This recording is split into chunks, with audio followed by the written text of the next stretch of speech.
Good afternoon, friends of the Jose Manuel H Garage channel. I'm having a small problem with the 2007 Audi A6 2.0 TDI. When I press the brake pedal several times in a row, it becomes very hard.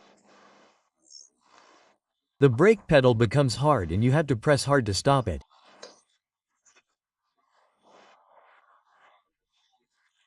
So, the main suspicion is that the return valve of the vacuum pump that is connected to the Boxster, to the brake booster lung, is not working properly. In other words, it must have some kind of return valve. In other words, that valve makes the air pass to one side and prevents it from returning.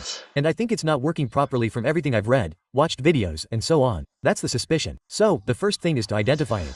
In principle, I think the valve is this one here. See? This is the vacuum pump. Here we have a connection from the vacuum pump that comes through here, here. See? And that's where the vacuum is diverted. In this case, over here. And then it goes to this part here. Let's see it. Let's see the part over there. Okay, I can't see the part number very well, so I can't look for it because I can't see the part number very well, but in any case, even if this has one of these single-use ones, I'm going to take it out and I suspect I'm going to try this little valve. I don't think it's this valve, I'm sure, but I think it's this valve. However, I'm going to remove that over there to be sure of everything I'm saying. Okay, look at this little valve, it comes over here, as we said. Then it goes over here and here it connects to this other valve which is also the booster vacuum check valve.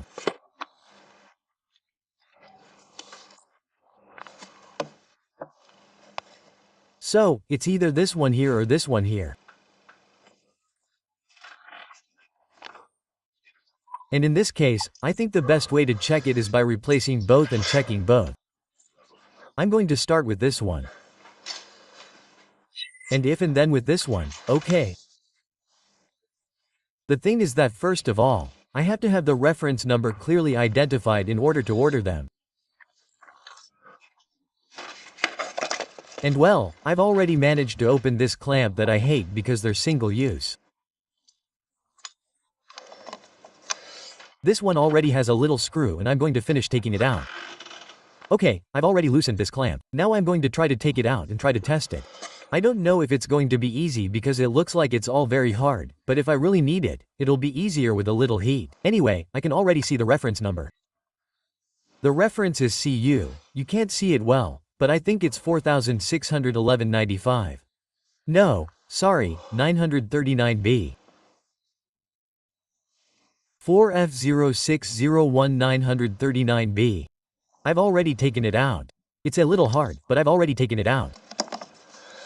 And now let's see how to get it out of here. Let's see, the valve is this one, right? This. Well, let's see if I can get it right. Okay, if not, the next reference is this little hose.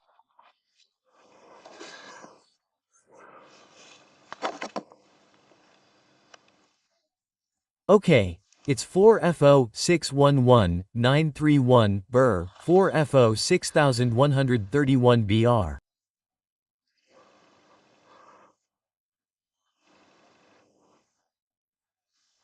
Okay, it's the magic thing. It all goes together like this and goes there. Well, the first thing I did was remove it here. I put my finger in and it creates a perfect vacuum here. Okay, the next thing I did, it creates a vacuum now when starting, is to test the brake pedal and sure enough, when I removed that, this is hard. The Boxer has no vacuum, but this is hard. Okay, this part, let's see which part of the vacuum is bad. If I now put this here, I'm supposed to recover the vacuum and now this pedal is supposed to be softer.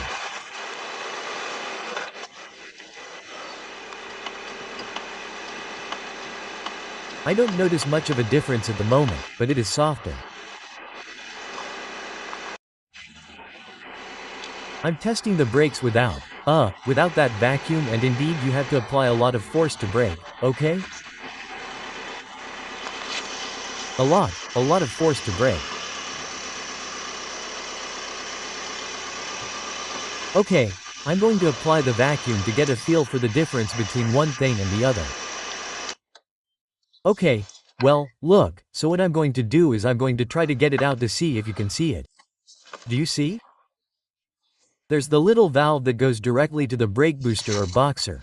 You also have to pull it towards us to get it out. It goes all the way here.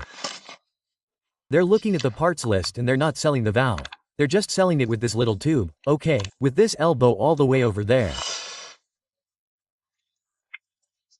But I'm not sure if the problem is right in the valve, at that point, or the problem is in the valve here, okay.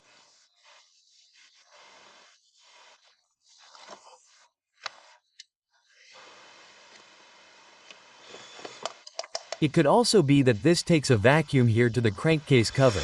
It also takes a vacuum there, so the truth is I'm not sure which of the two it is. So first I'm going to change one and if not the other and that's it.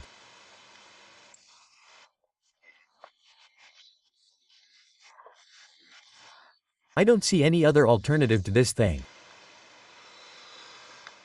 Okay, there's no valve here. I thought there was a valve here, but this is just an elbow. There's no valve there, it's an elbow. Okay, look, let's see if I can get this out of its place without breaking anything. Okay, well, no, it wasn't that hard, just pulling, it comes out. And now I don't know if this one is going to be harder for me or not. I'm going to remove this connector, it's easier for me. Okay, I don't know because it's a little rough, but let's try and see if I can do it. I've already checked this valve. You can check it by blowing in one direction here. I'm going to do it so you can hear it. See? If I blow in that direction, air will pass. But if I suck it in now, it shouldn't let air through. That's what I'm doing and it lets air through.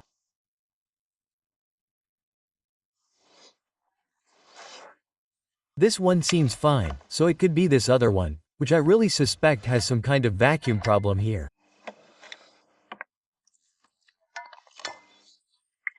So I have to find out which one it is and replace the one that corresponds. Let's see if I can get this out of here or not. No, it's not easy.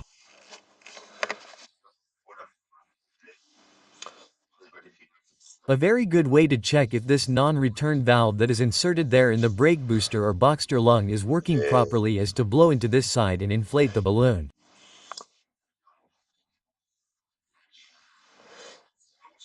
And if the balloon stays inflated and does not deflate, it really does not allow the return and it would work well. If the balloon gradually deflates, it means that it has a small leak or something and does not maintain the vacuum. Okay? So then, if this non-return valve is fine, the only one left that could give me problems is this one here. Okay? The problem is that in principle this is sold together, this whole tube with the return gauge, but it is already discontinued and they do not sell it. So, we have to look for alternatives. And I have found one for another car that I think may work. And now what I am going to measure is the efficiency of the vacuum pump, which has to be between 0.6 and 0.9 bars. With the engine running, as soon as the engine starts, after a few seconds it should reach 0.6 to 0.9 bars. I'm going to start the engine and let's see. As soon as the engine started, it reached that level.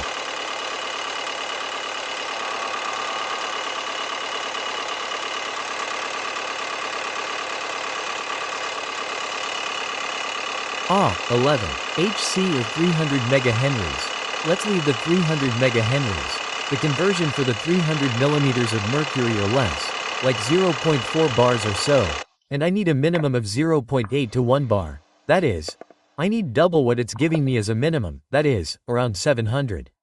It should be around 700 and it's at 300. In principle, that's because it's either worn out or has some problem.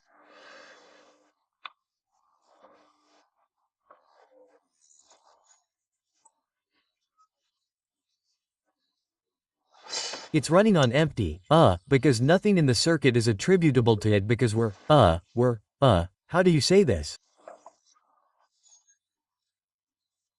Looking at the vacuum directly from the pump itself. Okay, then I'm going to start it again. I'm going to try to measure it again. I'm going to tighten this up well, and if it gives me 300 like this again, I'm going to try to disassemble the vacuum pump and see if it can be repaired or what.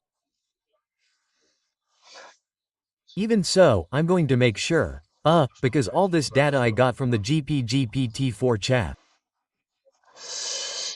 Sometimes it fails with this data and such. I'm going to check it well with Elwin. Come on, I'm going to restart. And in case we continue with this issue, and in principle this would justify that sometimes there is a small fault with the turbo pressure, that is, yes, the operation of the engine and the brake issue would justify it. Let's see if that's the case. Come on, I'm going to restart to see what happens.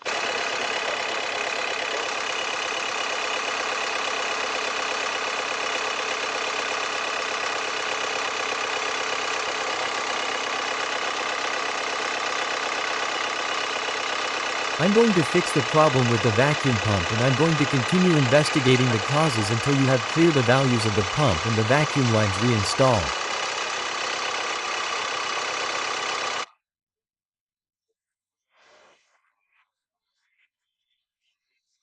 So, to rule out a problem with the brake booster, what we're going to do is the test that is done to verify that it works properly with the engine off. Press the brake several times to release all the vacuum until it becomes very hard. It's already very hard, okay? There's no more vacuum. And then with the pedal pressed, we start the car. And if when starting the car, the brake gives way a little, it means that the booster is working properly. Okay, the brake booster. Let's start it. There's my leg. Let's see, I don't know if the camera is going to record. Well, I'm going to start it. I press now and it does indeed lower a little. I don't know if the camera picks it up or not, but it does lower the brake pedal a little. It doesn't stay hard, it just keeps talking. Okay, so the booster is working. Well, let's initially blame the entire problem on the vacuum pump that does not generate enough vacuum due to wear or whatever.